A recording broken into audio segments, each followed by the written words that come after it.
What's going on, squad? It's your man Unspoken Reviews back again with another video, and today it saddens me to let you know we are doing our last review of The Penguin, episode 8, entitled A Great or Little Thing. All right, guys, so an ending episode to a terrific series. It's been pretty awesome watching this show, watching all the characters develop, only knowing that it's only 8 episodes long, and this show had so much development. I've seen so much development in this show, more than in some of the CW shows I've seen over the years, where they'll have like 20 or 22 episodes.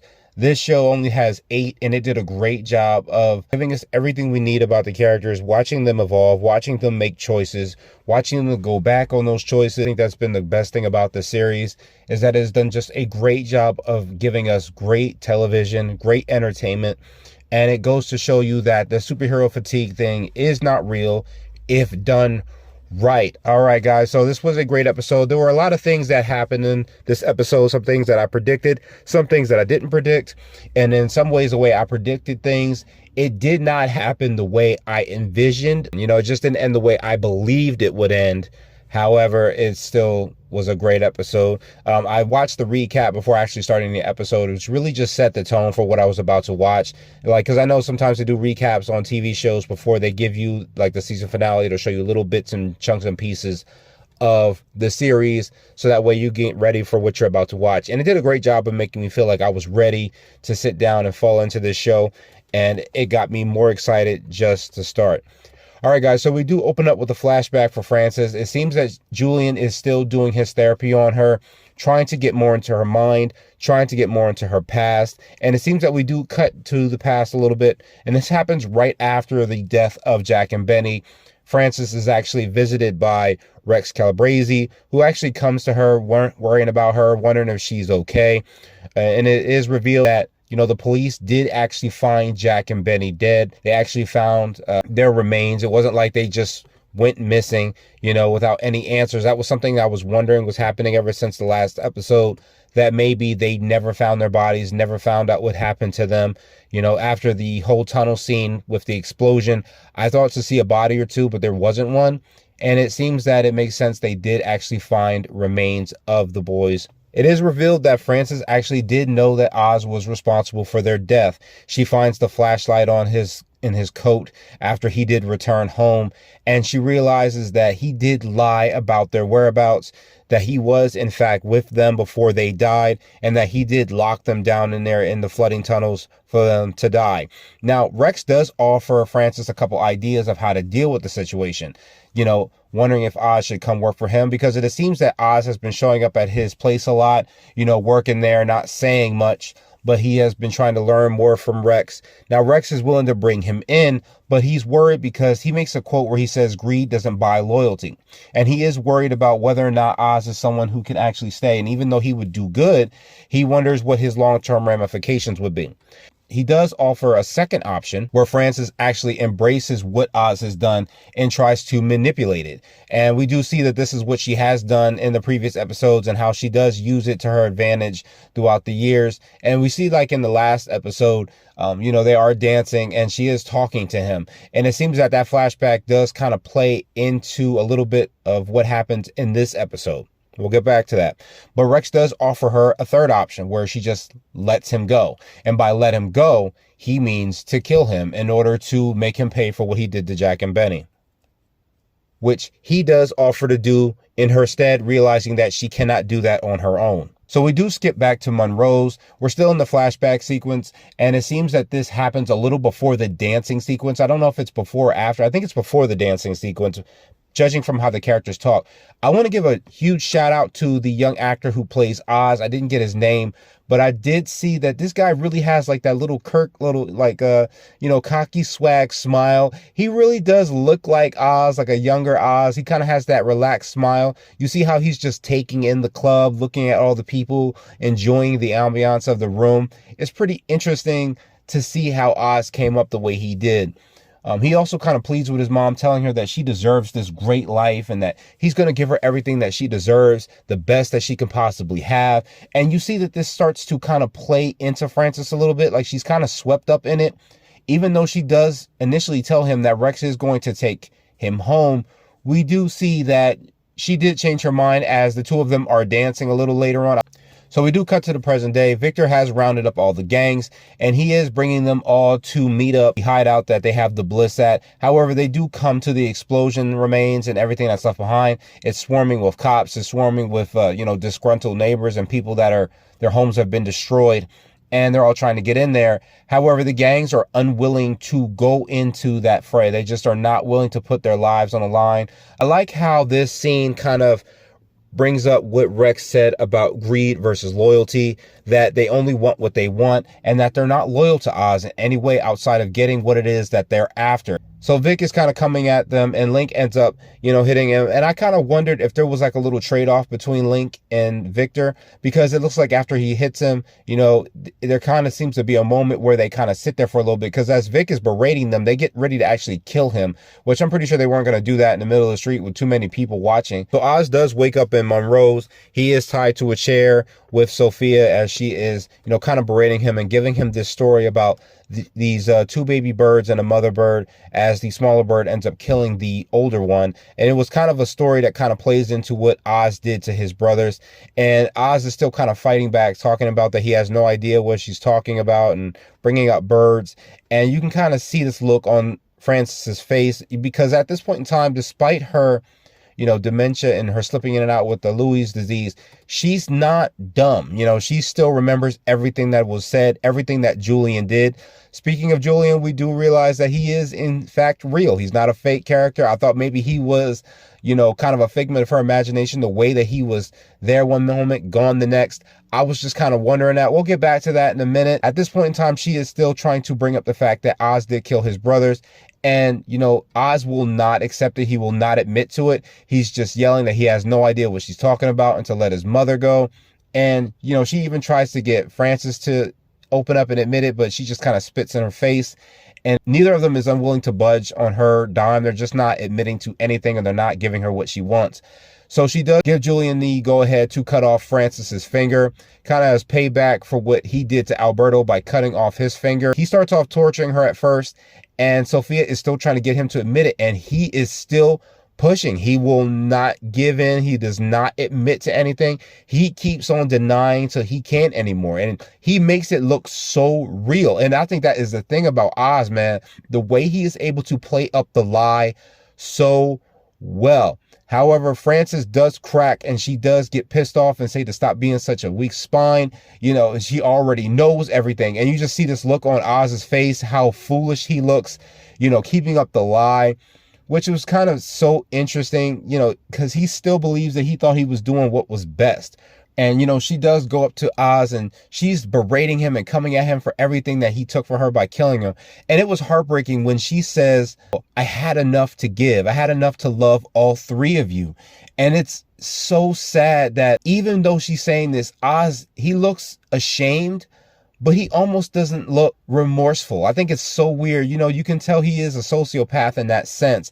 And even Sophia calls it out and says, you would have let me cut her finger off. You would have kept denying it. And it was such a sad scene. Frances does end up stabbing Oz with a broken bottle, like telling him how much she hates him and that how he's responsible for all her pain. And it's such a sad thing. She kind of slips into her dementia again, and she sees a younger Oz crying out to her. Not only that, but she sees a vision of both Jack and Benny soaking wet. And that was very shocking. I did not expect them to do that in this episode. Seeing the two of them dead, kind of like seeing their ghostly images of them standing there, just soaking wet. You can see the water dripping off them. It's almost like the way she found their bodies, or the way the police found their bodies in that tunnel system. It was such a sad thing to see. She does, however, submitting to her disease, and she ends up passing out on the floor. And Oz manages to free himself and kills one of her people and ends up taking out the second. Julian does hide with Sophia, but they end up trying to fight back. But Oz does manage to escape along with his mom. He does contact Vic, and they end up meeting up together again. And you see Oz is trying to fix his wounds by stapling them together. And during this time, Oz is just kind of feels defeated, but Vic does kind of bring him back up and tells him that we can just only do what we know how to do. And I thought that was pretty cool, seeing Vic build Oz up like that. I thought it was a good scene, seeing how much he kind of grew and learned from Oz throughout the series. Sophia does end up rounding up the gangs, however. She does end up convincing them all to turn against Oz, and any one of the gangs that finds Oz's first will get control of Gotham, as she is going to be leaving. And it was pretty interesting, like I said, greed versus loyalty. So we do cut back to Vic and Oz. You know, they're on their way to the Gotham City courthouse, and it seems that Oz has gotten himself all done up. He's cleaned himself up and cleaned all the blood off his body, and he meets with Councilman Haiti. And I like that we get a small little Easter egg with Bel-Rel, who is now I think the mayor of Gotham at this point in time. And we actually do see her in the courthouse as well. She's actually there. I thought the title thing in front of her chair was just the Easter egg we'd have of the character. No, she's actually in the episode for a quick second, and it just kind of shows that her character might be completely relevant going forward with this universe. So Oz does meet with Councilman Haiti. We do remember Haiti from the previous episode. He's the one that actually helped get the lights back on at Crown Point, and Oz manages to spin the narrative that Sophia and Maroni were the ones responsible for the explosion underneath the city. Operation Below Ground belonged to Salvatore, and that Sophia was coming after him, and that is why everything happened, that he would find pieces of her G-Wagon. And Councilman Haiti knows that he can't trust Oz. However, the way Oz spins the story, and the way he's able to tell Haiti that if you're able to use this story, you will be able to help secure a spot as mayor. And it's pretty interesting. It makes me wonder, is he going to be able to take that position from Bel-Rel? I don't know, but it does kind of make me wonder, will that happen? It's very interesting, once again, how Oz is able to spin that narrative. And he even tells Oz that, you know, Bella is going to be starting a new task force that is going to root out cops and criminal corruption within the police force. And that he would be subpoenaed after he has been working with, you know, Falcone and anyone else that he knows, that he would have to give up those names, and that in order to protect himself, he would have to come up as squeaky clean. So we do see that Link does in fact find Oz. It turns out as Oz was going into the courthouse, Link does call Vic and ask some questions about that Sophia was looking for them, as there is a bounty on his head. And I was surprised that Vic did relent and say where that they were. I was like, dude, you really just gave him up like that? But then I remembered the discussion between Link and Vic, and at that moment I wondered if there was something that changed. So we do cut back to Sophia, as Zao has told her that they have captured Oz, and we see that Sophia actually burns down the Falcone mansion. You know, pretty interesting. She actually goes to all the places where her father would frequent, like their clothes, their bedroom, the office that he used to use, and she starts burning all those things first, just signifying that she's letting that all go. And she has everything packed up, and they head out as the house is burning down, and she is ready to leave. However, Sophia does meet up with Zao at the airport, and she does notice that Oz seems too calm, too relaxed. He seems too in control. And before she has a chance to say anything, Link does end up killing Zao. He ends up killing Zao. They all end up killing all of Sophia's security, and Vic does have her at gunpoint. And it does go to show that Link was actually working with Vic when he did call on him, and when they had that little moment in the beginning of the episode. So I do like how Oz a little bit says, let's go for a drive. And he actually does drive Sophia. A little callback to the previous episodes and about the fact that he was her driver once upon a time. And I like how he says, where to? You know, I thought that was pretty interesting. You know, he's just kind of trolling her a little bit. Sophia is curious how he got Link to turn on Zao like that. And he does make a comment from what we've seen from the previous episode, when he does mention that the Falcones had everything. So they never had to work for anything because they earned everything, while the people below them was getting the table scraps, doing all the work and only getting a little bit to last them. I thought that was pretty interesting. However, it turns out that he was able to encourage all of the seconds to betray the head of the families that they were from by their seconds, and they take over because they are just tired of living on the bottom. And it just goes to show that greed versus that loyalty, something that is echoed throughout this episode. So Oz does have Sophia at gunpoint, and I thought he was going to kill her. He does make a statement where he tells her that she's going to hell, and she does say, I'll save you a seat. And I was waiting for the shot. However, nothing happens, and the police end up rolling up on Sophia and arresting her to send her back to Arkham. And I was like, damn, that was another deal that he made with Haiti to put her in prison so that way eyes would not be on him. And it was just, I did not expect that. I did expect her to die. I did expect something to happen to her, but I did not expect her to go back to Arkham. I do think if her character died, it would have been kind of a waste because she's been an amazing character, but I did not expect her to be arrested and then go back to Arkham. So Oz and Vic do go back to the hospital to meet up with Francis to check on her. You know, Oz is excited. You know, he's saying that, you know, he's brought some whiskey to celebrate. He's showing Francis the news. However, it appears that Francis has suffered a severe stroke, and that kind of occurred from back when they were in the club. The way, you know, vision started to get hazy and she saw that vision of Jack and Benny, she passed out, and it turns out that stroke ended up taking out her ability to control herself. She's now stuck in a vegetative state, and that she cannot move her body. She cannot communicate. She can't talk. She's stuck. She can hear everything just fine. Just fine. She is able to respond to Oz like with certain movements. She can blink, all that. She just cannot speak, and she just cannot move. And it was such a sad thing. Even though we know Oz is this monster, seeing him hold his mom and cry and say that he just wanted her to be proud of him is so sad. You know, he's begging her to tell him that he did good and he did a great job and that she's proud.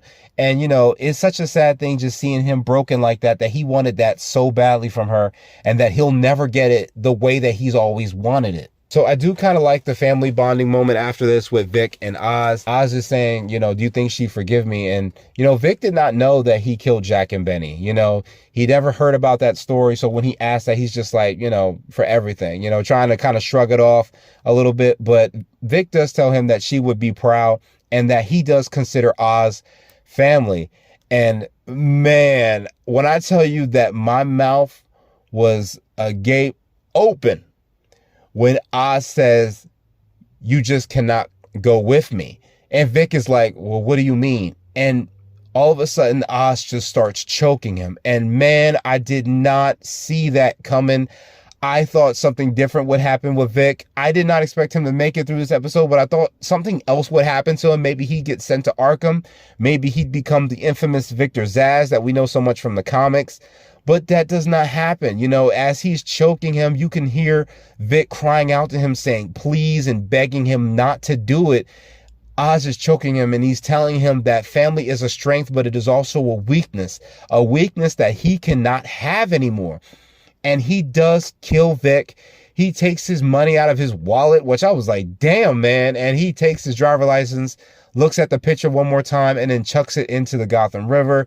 And I was just like, damn, you know what I mean? I loved Vic so much as a character. I thought he was awesome. And this show goes through great lengths to let you know that Oz is still a villain. He's still a monster. He is still the monster that we all know him to be. And I just did not expect that, because the way the two have gotten so close from episode 1 to the very end, I just did not expect him to do it in such a fashion like that. So we do see that Sophia is now back in Arkham, and Julian is now a doctor there again. He actually comes to visit her and check on her. This way he can stay close to her. He does bring her some mail, as well as a little Easter egg that she gets a letter from Selina Kyle, who does say that she is her half-sister. You know, we do know that she is another daughter of Falcone, and that he did end up killing her mother as well. And it seems that the two of them might end up meeting down the line. It also lets us know that, you know, after the events of the Batman, Selina does end up leaving Gotham, but it does seem that she will be returning to figure out what is going on with Sophia, possibly helping her out. I don't know if this means that Sophia's going to get out of Arkham, or maybe she's going to use her to go up against Oz. I don't know, but I'm here for it. I can't wait to see what happens. So we do see that Oz has a new car. He has the purple car, and he has that top penthouse. But not only that, he has the signature suit. He has the top hat in hand. He has the suit on. You know, it seems like he's now possibly the king of Gotham. And we see him at the very top floor, and he goes to visit his mom. You know, he has her. She's still in a vegetative state, still in the hospital bed, and he has her at the very top floor looking out over the city. And you see that a tear drops out of her eye, and because you know that she probably understands everything she's seeing, but you can't tell what she's thinking. You can't tell if she's upset at Oz. You can't tell if she is happy where she's at. You just can't tell what she's thinking in that moment.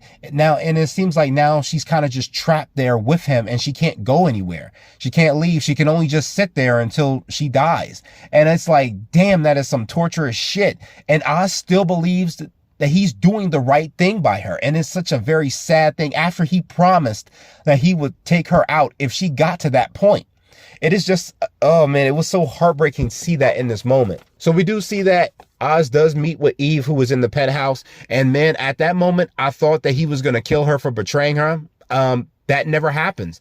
In fact, I did notice right then and there that Eve is dressed in the same sparkling dress that Francis was wearing in the flashbacks. Sophia does ask Francis, what kind of character do you play for Oz? And she just said, Oz is not complicated. And it seems that she does dress up as Francis in order to make Oz feel better about his decisions. You know, they dance together and he's asking her to tell him that she loves him and that he did good and that he's the king of Gotham and gave her everything she ever wanted. And Eve plays into it. And for some reason, I just kept thinking that Oz was going to kill her right then and there. But he does not. He keeps her alive. And I was shocked because she does betray him in that episode. You know, she does give up the location of where they're at in the city. And that's how Sophia ends up finding Francis and Vic. And I wonder if that is going to come full circle, if he's ever going to find that out. I cannot wait to see that. And I did enjoy that as the episode is ending, I kept wondering if we were going to get a Batman cameo. We don't. However, we do get the bat signal in the sky right as the episode is ending, and it kind of pulls out of the window. And you see that the signal does pop up in the sky. And I was shocked to see how long it took before they actually called Batman to get involved. And I wonder if, and I'm pretty sure all the events that played out in this series are going to be things that, you know, the Batman does use to go after Penguin. I do wonder if he's going to be the villain of that next film. I'm hoping not. I kind of want to go a little bigger. I really want to get someone like Freeze. I do want to take the events from this series and use them in the Batman Part 2. But I just don't want the Penguin to be the top villain. I don't want that. Maybe I'm the only one who believes that. Maybe he could be a side villain that Batman goes after. But I don't want him to be the top villain. I don't know. Maybe I'm just giving away my opinion, but we'll see what Matt Reeves does in the future. Other than that, guys, this was an amazing series. I enjoyed covering it. I enjoyed talking about it. I enjoyed watching it. I just got to say that Matt Reeves and Max have done a great job with this series. They've done a great job with hyping up this universe. They've done a great job of expanding it. I cannot wait to see where they go with it. You know, I hope that this universe stays intact. I know James Gunn is doing his own thing with DCU. However, I want this to stay separate. I want it to stay Elseworlds, and I just want to see how these characters get through it. I want to see how it expands. I want to see a Robin come forward. You know what I mean? I just want to see a Harvey Dent come forward. I want to see how this universe differs from the DCU that we're going to get later on down the line. But that was my review of the episode 8 season finale of The Penguin. I hope you guys enjoyed all my reviews. I still have more reviews for other shows that I'm going to be doing, as well as another project I'm still working on. It's taking me some time. These videos are not easy, but I just want to thank you guys for all your support, for always watching. I hope you guys liked the video. Comment, let me know what your favorite part of this episode was, and I will catch you guys in the next one. Later.